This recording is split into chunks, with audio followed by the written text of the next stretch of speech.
Hello, welcome to Gratitude Talks. I am Saskia and this is Lisa, and we're the founders of the Biscuitery, a personalized and branded biscuit bakery in Leeds. And as people, we are huge believers in the power of gratitude, which is why every Tuesday we send out a limited amount of free thank you biscuits, and which is why we host this podcast called Gratitude Talks, where we invite inspiring people to talk about their relationship with gratitude and how it has changed their lives. Brilliant. Today we have Isaac with us, and we are, as you can see if you're joining us on YouTube, in his studio. Yes. So the sound will be an absolute treat this time because Isaac is a podcast producer in his wonderful Inspirxn Studios where we are today. So Isaac, before we put things in your mouth that are not totally, doing you justice, would you be happy to introduce yourself and tell us a little bit more about who you are and what you do? Absolutely. Ladies, I must say thank you so much for having me on the Gratitude Talks. I've seen quite a number of talks that you've done on YouTube, which is what inspired me to want to feature and to have you guys as the first people in the Inspirxn Studio. So saying this is the first official recording in the studio. So thank you so much for blessing that. What I do myself, I'm a podcast producer. As well as, so I'm a podcast producer. So I've got a podcast called Let Inspiration Takeover that I've been running now coming up to a year, which is what encouraged me and motivated me to start my own sort of studio where I can help up and coming, business people and things like that to create content, to produce podcasts for them and that sort of thing. So as of the moment, that's currently, what I do. And people might have seen us on your podcast and had the pleasure to experience what you create here. So it's not just, as you kind of tend to undersell yourself, a little studio. I think it's an absolute magical place that you've created, and the sound and video quality is incredible. So you're doing an amazing job. Thank you so much. Really appreciate that. So just diving deep into gratitude, and maybe start with the last year. I know, like you say, you started this a year ago, and what snippets of gratitude have you been able to extract from those 12 months? Absolutely. I mean, it all ties in with where I am now, and you guys are a huge integral part of my gratitude and getting here, being motivated. So in terms of gratitude, I'm just so thankful for the journey that I've had, because when I started Let Inspiration Takeover, my goal was to just sort of highlight and showcase stories of people, self-starters, that start from with very little, but make something of themselves. I had a whole vision, an idea of what I thought that was going to be.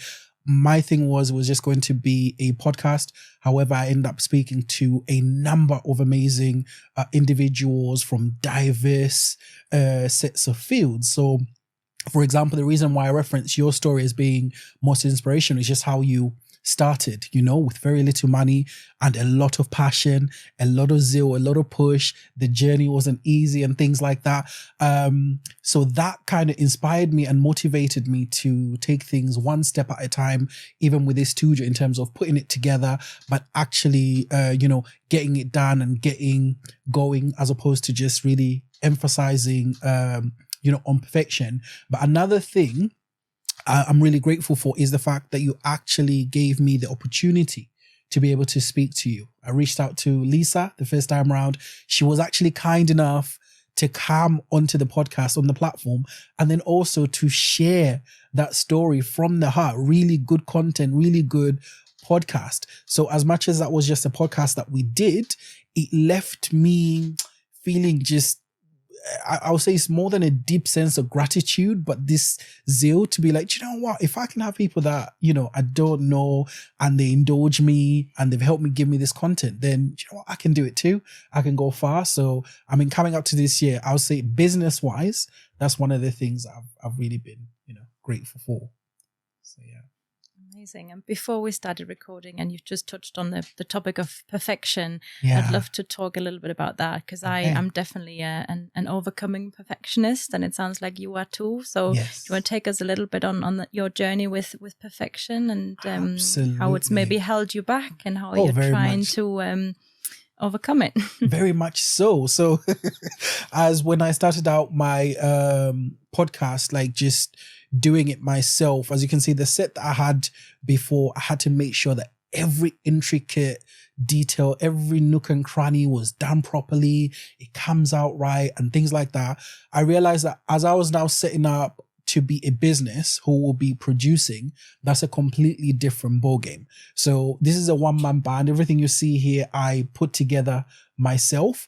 So it was a thing of, I was trying certain things, like for example, these towels, putting them together, wasn't working properly, wasn't working out how I wanted it to, until it just reached a point, because it wasn't doing what I needed it to do, I just felt like leaving it. So for a while, like for about 1 month, this space was just full of tiles that had fallen. The sofa was still here, and I was just like, I was dreading coming back, until I think it's my wife that pep talked me, and she was like, dude, listen, you need to get serious and get on. I know what you're trying to do. It's amazing. But then I'll have this sense of, oh man, maybe I'm just kidding. Who am I kidding? You know, it's not going to get there. It's not going to look as good as the other people. And then I realized that I had to let go of this concept of perfection, or else I wasn't going to be able to move forward.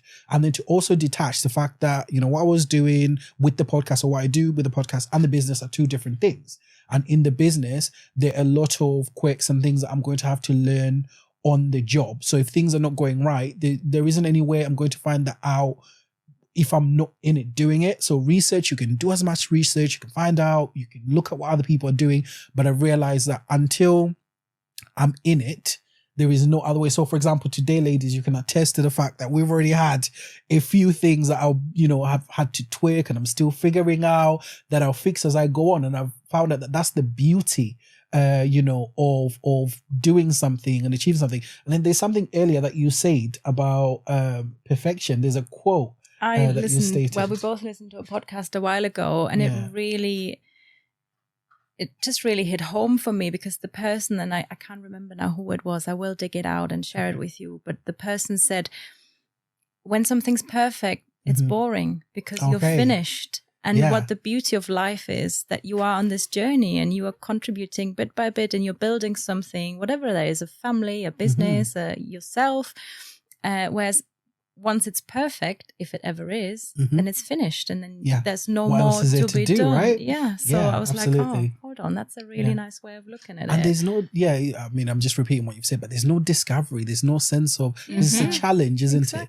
When certain things need fixing, that means you need to figure out. Yeah. Even though I know business-wise, it can be a little bit stressful, but that's what you want. That's it. And it's where it's where the growth is. Yeah, exactly. You know? Yeah, because that's where it starts. In the finding out, the figuring out, the trial and error. That's where you find all the gems. Yeah, absolutely. And I don't want to talk too much about our journey, but there were so many things that were so far from perfect, and we did it anyway, because that was all we could do, you know. In order to be better, we needed more time, we needed more money, and we didn't have it. So we're like, we can either stop doing altogether, or we continue on this slightly rough and ready, but at least we're doing it. You know, we're showing up, we're in the arena, doing our best. And I think that's really helped me as a person as well, to just go, you know what, it's better to do something than to wait until the time that will actually never ever come. Absolutely. And I was going to say, touching on what you've said about what you guys are doing, right? The initial vision was, okay, I'm in a residential area. As you can imagine, there will be certain quirks of being in this space. Sometimes there might be a little bit of noise here, and because it's not fully, you know, soundproofed or anything. But I was like, you know what? And I was thinking to get a commercial space and all these things. But then I looked at the costs, and I've got a family, 2 kids, newborn. It just was not adding up. So it's either I don't go the commercial route or I don't do it. Which is it? And I did exactly what you've said. I was like, do you know what? Garage, make it work, make it the best that I can. Let the work speak for itself, so much so that people want to come because they see what the work is. But it's kind of like starting where I am with a bigger vision of seeing where it's going to go. But again, my gratitude comes back to you guys. And that's the reason why I really wanted you to be one of the first people to be in here. Watching your journey and everything that you've been doing is such a huge motivation, because I know where you started from and I see everything that you're doing, and just me and my whole family. We are supporters of everything you do, not just from the sense because you're doing great, but because it's like to see you do what you do it's encouraged me personally, if I can speak for myself, to even be doing, what I'm doing, to even start humble beginnings and not be ashamed of starting out in a barn, in a garage. Yeah. And that's the thing. I mean, never be ashamed of it, because ultimately it will color your story so beautifully. Right? Do you know what I mean? Yeah. You'll inspire so many other people on the back of it. It is, because that's the thing, these are these are the things that make your story worthwhile sharing in the end. If you were just another person whose father had, put in 100 grand into the business, and it wouldn't have the same resonance with so many of your public. Yeah, absolutely. 100%. I agree. Our job is done then, if we inspire others to just start somewhere. That's wonderful to hear. Plus, also caveat, let me add, your stuff is delicious. Aww. The product is good, and it's simply that. Like, so much so, I think my wife very recently ordered some biscuits to send to her aunt in Australia. Yes, in Australia. So she was like, oh yeah, got her some branded biscuits, and she was like, oh yeah, she wants to send them over. So there's that. It's not just a matter of starting and for the sake of start, but it's being passionate, but also making sure that the product is good, which you guys, it speaks for itself. No, and I mean, walking in here today, and you having sent us the pictures earlier on, like, you have to be so incredibly proud of yourself, and we just know that you are going places. There's no way that you can't, with the level of passion that you put into everything. Honestly, anybody who's interested in starting a podcast, including us, maybe actually having a podcast worth listening to. We'll talk. Absolutely. So on that note, then what is your vision, if you have one yet? Because obviously it develops, but what would you love this place to become, and who would you like to speak to get to that place? Absolutely. I mean, to be fair, is to speak to people like yourselves, to speak to other business people that are, starting out, or people that want to elevate their brand and that sort of thing. Because as I said, an emphasis, just like you guys, where it shows in your product quality, that's my emphasis as well, quality. To be able to put out something that lives and breathes, you can take onto your social media, put it out there. It's a representation of your brand. So it won't just be podcasting that we'll be doing in the studio. It's also be social media content. So if there are a couple of things that you want to, quotes and things like that, storytelling, or anything that you've got that is audio based, that you want a bit of visual, TikTok, that is what I want to do. So as I go on, I intend to build like a team of editors, people that are really good at what they do in terms of that, so they can do their job, do the cuts as they're supposed to, make it look good, make it look presentable and pretty, again, so that when you're putting it out there on your socials, whether it's LinkedIn, Instagram, Facebook, it's something that you can be proud of. But here is kind of like a one-stop shop. So you come at a time convenient to yourself, you sit down, we do this, you leave, and you've got something coming to you that is amazing, courtesy of myself. So you don't have to worry about editing or putting anything and that, that sort of thing. Capability as well of live streaming. So for example, if you're not able to have your guest here, we can just stream them in. So where you guys come in, you're speaking to your guest through here. But again, what I find that does is it carries the quality, as well, not just audio, visual, and the content that you create. Again, it lives on, and you could actually use that as marketing material for yourself, for your website, for all the other things, that you do, that sort of thing. So if people run maybe online seminars or workshops, they could run them from here, Facebook Live, absolutely, or whatever, Facebook Live, the whole to elevate the thing. Any sort of business is here to sort of aid you just to take it to the next level by making sure that your sound is crisp, by helping you, you know, marketing, distribution, you know, and everything else. So yeah, that's the goal. And where did this come from? What sparked it in your mind's eye? Did you study audio visual? No. I studied business and management. But this came from when I started out, again, speaking of humble beginnings, I started out with a USB and mic. So I was like, what am I good at that I love doing? Talking, as you guys can attest. So I was like, you know, I started out trying things, and in here, in this same space, I used to do like USB podcasts and things like that. So I was like, during the pandemic, again, something that people will look at as a negative, but I'm actually thankful that happened, because it just showed me to be like, okay, what can I do, focus on, build on, and do it properly? So it was the podcast. So as I stated, started out with Let Inspiration Takeover, started building that slowly and things like that, adding it on. So once I'd seen that this is something I can do for myself, I was like, you know what, I could do this on a bigger scale, and I can actually end up doing this for a living. But as I said, from the proofing the concept there, seeing what I was doing there and how I could raise it and elevate it, is what encouraged me to be like, do you know what, let me just see how I can utilize the space and start doing what I'm doing for myself, but for other people. And then I went back, did more research to be like, then I started to study the people that are doing it. You know, the few companies and how they do it. I'm like, yeah, you know what? I don't like that bit. I don't like that. I can make it better. I can offer a different product. So from there, as I said, it hasn't been like a straightforward, easy journey. It's been like a, you know, challenge, baptism by fire. But it was like, okay, I'll get this. I could get that. And before you know it, all the technicalities sort of came together through the universe. And then we're here now where, as I said, this is the very first production. So we're going to see how this comes together. But a lot of it is learning on the job.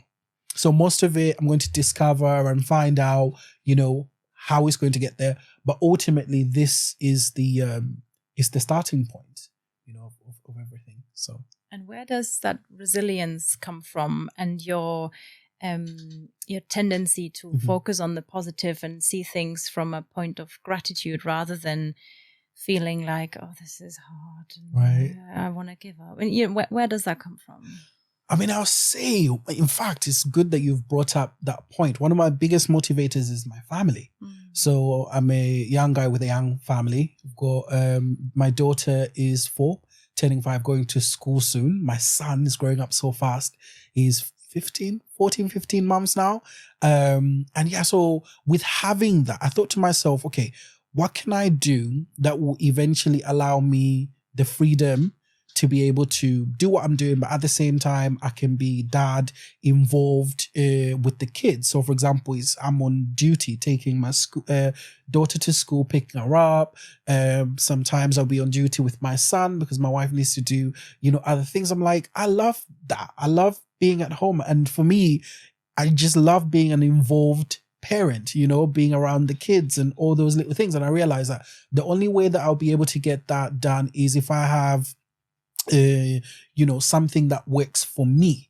So the agreement even with my wife is the fact that the initial stage may end up being involved and hard and you have to build it. But eventually I sort of want to get to where you guys are, where I can have certain times, you know, where I can be with my family, do certain things. And it just allows me a sense of freedom where with this, I can even be working later on. So I can do out of hours. I can work from 9 to midnight if I need to. Work on a Sunday, I can start from early morning. So I decide when I come in here and how I work with clients, which that level of freedom, I feel like is not something that you can buy or is easy to find out there. So with that just really just gave me the motivation to be like, okay, I realize that if I want that kind of life, somebody's not just going to hand it over to me.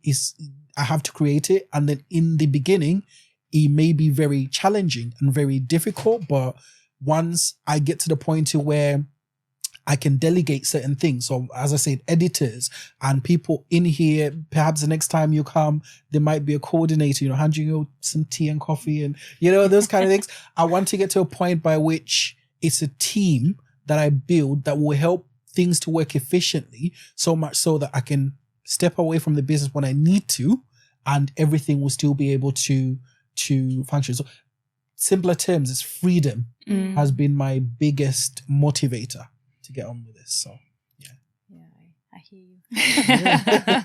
I'm sure you guys can relate to that. Like. Yeah, absolutely. I mean, it's very similar to our story that we wanted to create a life that worked for us and around our children, and not the other way around. Absolutely. So, absolutely can relate to that. And freedom is priceless. I mean, a 9-to-5 can give you security and possibly safety, even though nothing's ever really safe anymore. No. But the freedom is definitely priceless and worth more than other things for some people. But it sounds like we have similar values in that respect.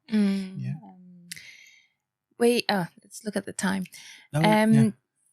You're in the podcast sphere. Mm-hmm. We love listening to podcasts. Brilliant. Could you tell us maybe some podcast programs that really inspire you, that you really like to consume and listen to? Yeah, absolutely. I'm surprised I can't think of them off the top of my head, but one of them is The Diary of a CEO. Yeah. Definitely. Like, he's taken the podcast space to just a whole different sphere in terms of, again, when we speak of quality and the effort that he does, but also just the guests that he has on there. He just has a way of getting them to go to an emotional place and the conversations, and it's actually, so he's actually been, one of my, biggest motivators, Stephen Bartlett, seeing how he started this platform, seeing how the whole thing has evolved, seeing how the quality has even gotten better, as if that was even possible with the amount of guests that he has on there. So that's one of my key people that inspired me. And then there's Joe Rogan. Again, one of the first people to ever do it. He just has a way of speaking to people. So I listen to him, religiously as well. And then there's some guys who are more casual, like they're called the 3 Shots of Tequila. So 3 young British guys, they just have like a casual podcast where they speak to different, Black British people, mostly of the culture. And they just have a certain dynamic and a certain rapport amongst them that's just amazing. I think it's really hard to replicate. So those are some of the people that started it out, and they've helped the industry, and it's made me feel that, you know what, if these guys can do it, then I can do it too. It's possible. 100%. And who would you be like absolutely ecstatic if they could sit on this couch? Oh, that would have been my next question. Who is it? No, of course, Apart Stephen. from us. I'm excited for you guys. Does it have to be a podcaster or anybody? No, anybody. Just anybody in general. Alive or not alive. Or not alive. I want them alive, right? Ideally. I want them here. So I'll say, it would be really... Most people wouldn't even understand why this is. It'd be really interesting to sit with Shad Moss. So it's called Little Bow Wow, singer from the 2000s, right? Yeah. So I remember growing up, and the things that he achieved at an early age are just short of amazing. And I feel like sometimes he's not really given the credit that he deserves, because a lot of people that came after him, he put them on. So his tours were really massive. Called Smash Tour. He helped B2K. He helped so many other, I can't even think of other people. Really, really big acts. He was putting them on his tour and helping them out, but even his songs were number 1. So just to see him evolve and everything that he's done, I feel like it would be a very interesting conversation to have with him. He's a dad now. He's a father as well now, like me. So it'd be interesting to hear his version of the journey and some of the experiences, that he had. As well as that, I'll just say Shad Moss for now. Yeah. Well, if you are listening, Shad Moss, you're welcome. in the Inspirxn Studios. Yes, amazing. Yeah, let's share that. Well, and we always like to end our podcast with a question as to who in your life you are really most grateful for? For it can be for any reason, you know, that's completely personal to you. But who would you say is the person that you are most grateful for? Yeah, I mean, it just pops into my head. I'll say my wife. I'm really most grateful for my wife. We met 2017.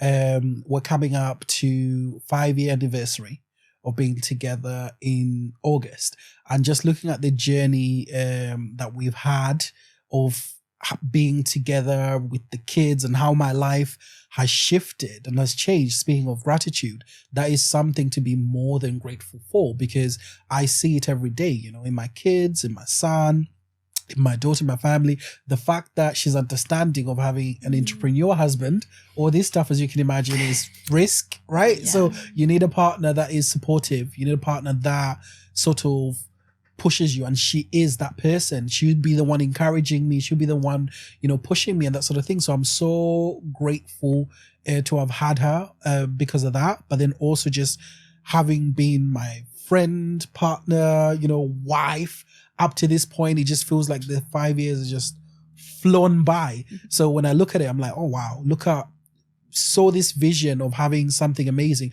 And when you're living in it, sometimes it's so easy to overlook that you're living your blessings. But you guys have sort of given me the opportunity to sort of outline that, to say that, yeah, that's somebody that I look at and say I'm really, really grateful that she came into my life. Amazing. So yeah. That's very nice.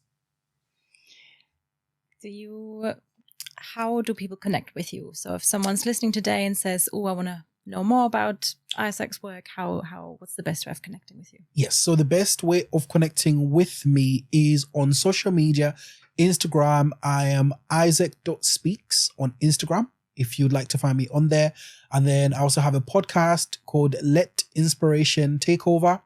So you can go have a look at that as well if you want to check out my podcast with Saskia and Lisa, or just check out more about what I'll be doing as an organization, because it's more than just a studio, what we intend to do with the Let Inspiration Takeover. So that will be the company, and then the studio is under the company. So I'm hoping in the coming months, coming year, there'll be more that will be getting done. So if you want to check that out, find me on Instagram for now, or you can enter, Inspirxn Studio as well, which will be coming soon with some new pictures on Instagram for now. Put that in the show notes. Yes, we will. Please. We will. Yeah, because it's spelled in a special way, Inspirxn Studio, that I can't even remember. So we'll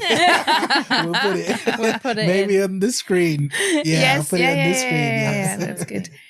Thank you so much. I mean, you are an inspiration. Like, the name is 100% fitting. Honestly, I'm so glad the day Lisa accepted your invitation, because, you know, you started with the right person.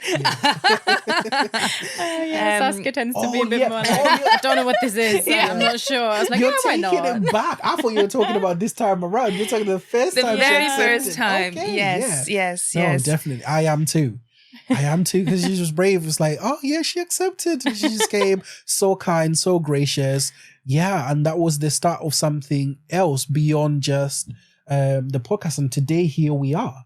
I'd have never thought that, you know, that conversation would seed something that would end up us sitting here having a further conversation. So and I know, so again, much. You know, this is something that, like, we're next door neighbors, Leeds and Dewsbury. So we'll definitely see loads of each other. Yeah, we're grateful for you reaching out to us and inviting us into your amazing space. So thank you for your time today as well. Thank you so much, ladies. I appreciate it. Thank you for having me on the podcast.